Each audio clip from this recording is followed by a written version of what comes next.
सच्ची मित्रता की कहानी कृष्ण भगवान और सुदामा जी की।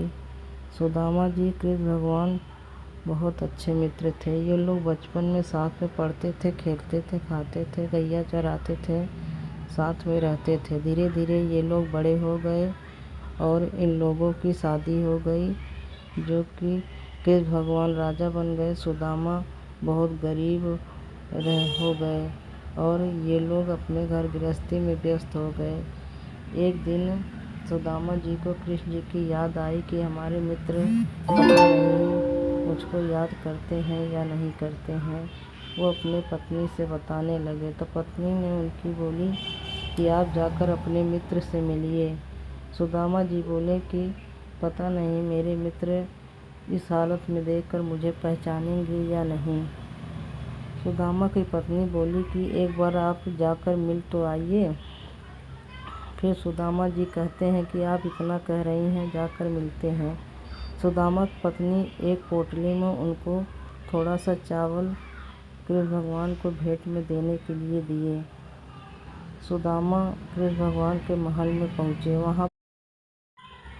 वहाँ के सिपाही देखकर चकित हो गए कि ये कैसा आदमी आया है। सुदामा जी बोले कि कृष्ण जी हमारे परम मित्र हैं। वहाँ के लोग कृष्ण जी को जाकर बताए कि कोई एक आदमी आपको मित्र बताए। इतना सुनते कृष्ण भगवान दौड़ते हुए आए, सुदामा गले लगा लिए और उनको महल में ले गए।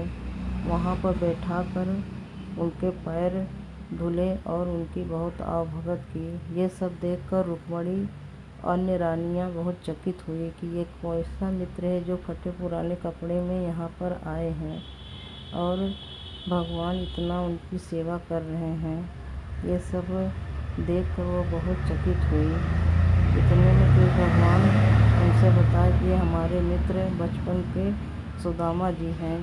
उनकी बहुत आवभगत करने के बाद कृष्ण जी देखे कि उनके पास एक पोटली है जिसमें उनकी भाभी कुछ भेजी हुई है भेंट के रूप में। वो उनको लेने लगे तो सुदामा शर्म के मारे छिपाने लगे, लेकिन कृष्ण भगवान पोटली को लेकर उसमें रखा चावल एक मुट्ठी खाए, फिर दूसरी मुट्ठी भी खाए। तीसरे में रुक्मणी जी रोक ली, बोले कि इस मुट्ठी में जो चावल है हम लोगों को भी खाने दीजिए। इतना कहकर पोटली ले ली रुक्मणी जी। आगे की कहानी देखने के लिए सब्सक्राइब एंड लाइक कमेंट कीजिए। धन्यवाद।